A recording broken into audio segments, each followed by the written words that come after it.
You're listening to This Week in Cardiology from theheart.org on Medscape.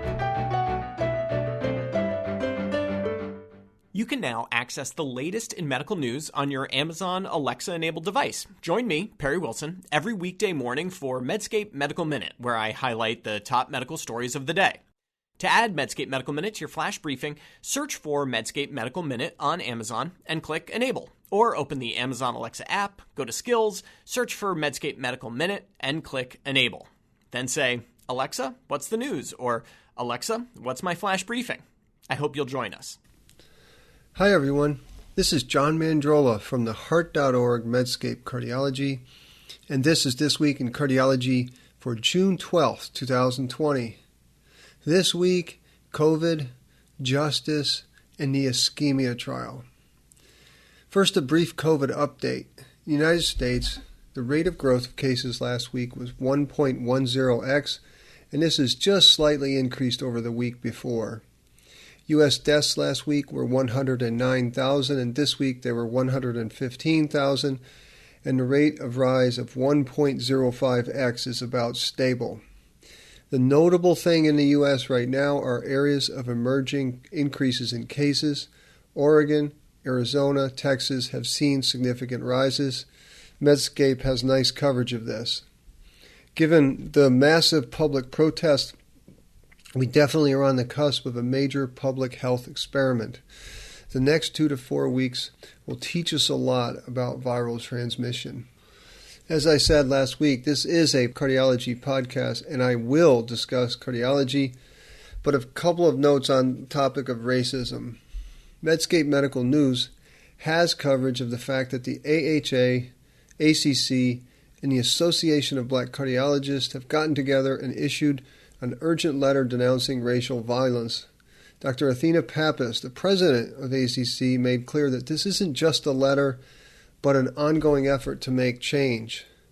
The news story includes a short video from Dr. Travis Batts, a black cardiologist who speaks about the angst that he has, especially with his sons. Quote, "Despite what I do to create an environment that cultivates education and puts them in the right position, there are some people who would stop just at how they look when they approach them." Dr. Batts had some fine words, too, on the work in front of us to reduce health disparities for black men and women. Disparities is indeed a super complex topic. It transcends medical practice for sure. The Medscape piece and the video are worth a listen. 2 other quick comments. I listened to an excellent conversation this week between the journalist Ezra Klein and Ta-Nehisi Coates. Coates is a black man. He's gained a large following with his writings on systemic racism and white supremacy. He began the conversation with this quote, "I can't believe I'm going to say this, but I see hope. I see progress right now." Klein asked him, "Do you think there is a more multi-ethnic solidarity today than there was in the past?" And Coates responded, "I do." Now a note from home. In our office this week, a colleague organized an 8-minute 46-second moment of silence and kneeling in the waiting room of our office. We have a large waiting room. I went and I stood in the back and kneeled in silence. Patients came in, and they too joined in the moment. It reminded me a lot of church. A head down. There was time to think and reflect. And that seems like nothing, but it felt like much more than nothing. Okay, let's move to cardiology. The ISCHEMIA trial. At the height of the pandemic in April, the long-awaited ISCHEMIA trial was published in New England Journal. There was not 1 but 4 papers and an editorial. There's the main paper, the ISCHEMIA CKD paper, 2 health outcomes paper.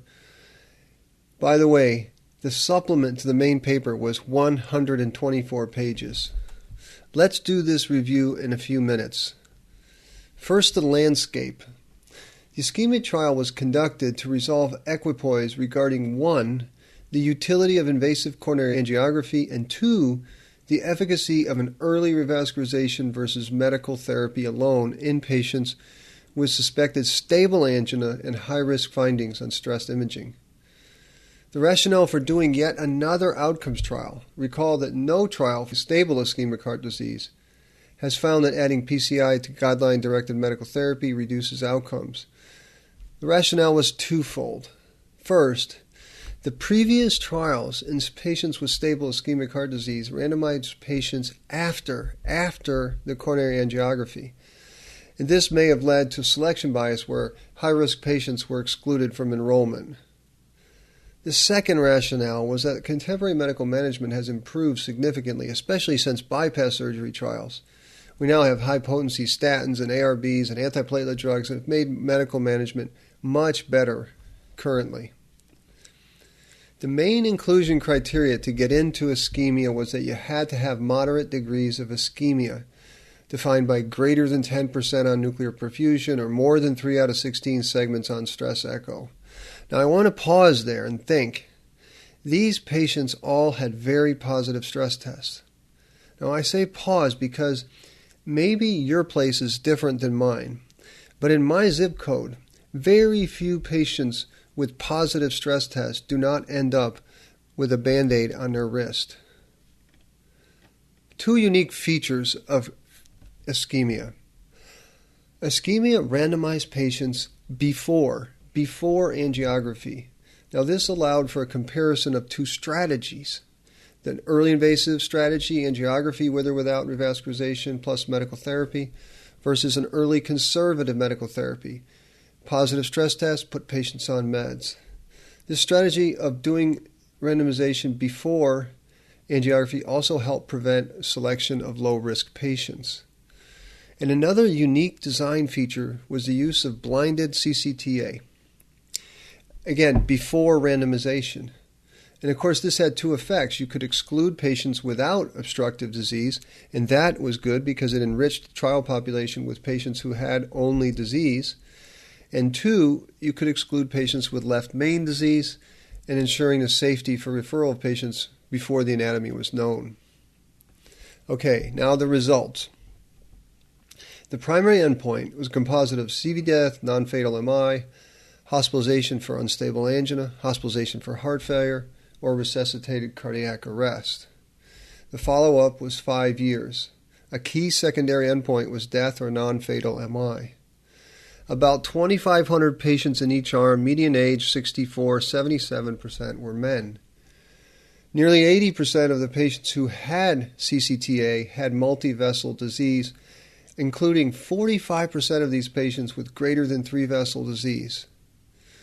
And after a median follow-up of 3.2 years, the adjusted hazard ratio for the primary endpoint was 0.93. Confidence intervals went from 0.80 to 1.08, and this did not reach statistical significance. Cardiovascular death, or MI, did not differ significantly, and the rates of all-cause death were nearly identical. The crossover rate, which is important, crossover rate from the conservative to the invasive arm was 28%, with 21% undergoing revascularization. That was compared to 79% in the invasive arm.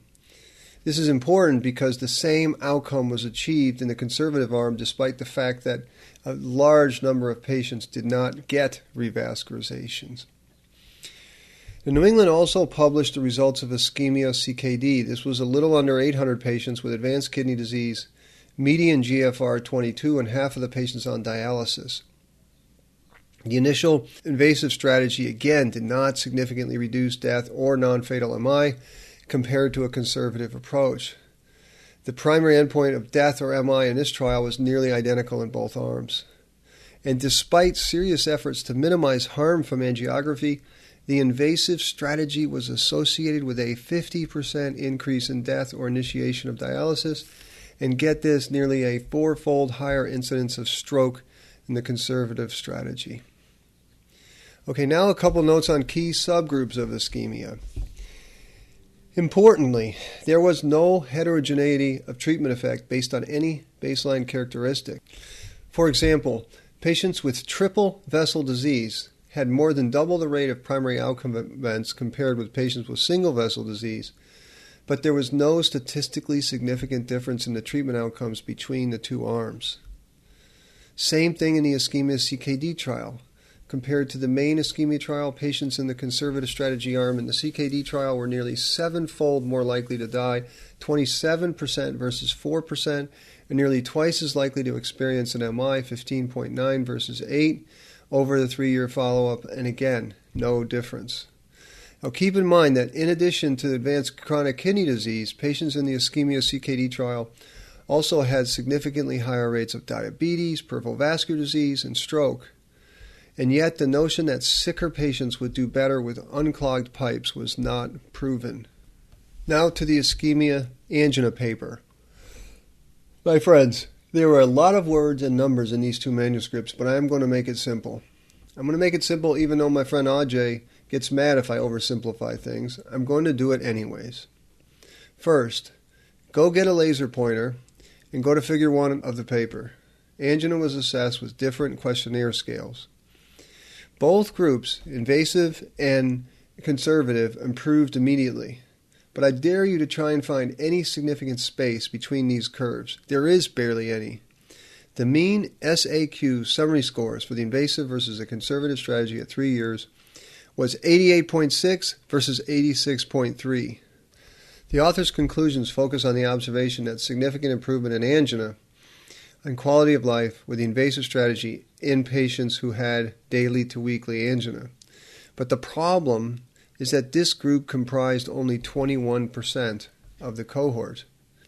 In those with less angina, like at least monthly angina, the probability of a clinically important improvement in the SAQ was low, and in those with no angina, the probability of a clinically important improvement in SAQ was 0. The angina relief, therefore, in this trial is modest. And what's more, the trial was unblinded. Now, we don't have to re-adjudicate Orbit a trial to agree that the image of a perfect angiogram, the reassuring faces of the doctors and staff after the stent, and the knowledge of knowing things are quote-unquote fixed, that provides a modicum of faith healing. The other point that needs to be made is that these high percentage of patients with minimal to no angina but a positive stress test is super common. Again, in my zip code, stress tests are doled out like candy, like for atrial fib, for pre-op clearance, for fatigue, for PVCs. So it's very common to have a patient with a positive stress test and no angina. Now let's talk about the great curve crossover narrative. In the New England paper, many words and figures were spent on the crossing of MI curves over time. More MIs early in the invasive arm, but then after a few years there are more in the conservative arm. This is a distraction. Here again you need your laser pointer and go to figure 2. Go to the Kaplan-Meier curves and see if you can find any space between the curves, but not the inserted ones with the truncated y-axis. The Kaplan-Meier curves that had the real y-axis from 0 to 100. There's no space in between these curves. Now go to table 2 and look at the numbers. In the arms with about 2,500 patients each, 210 had an MI in the invasive and 233 had an MI in the conservative arm.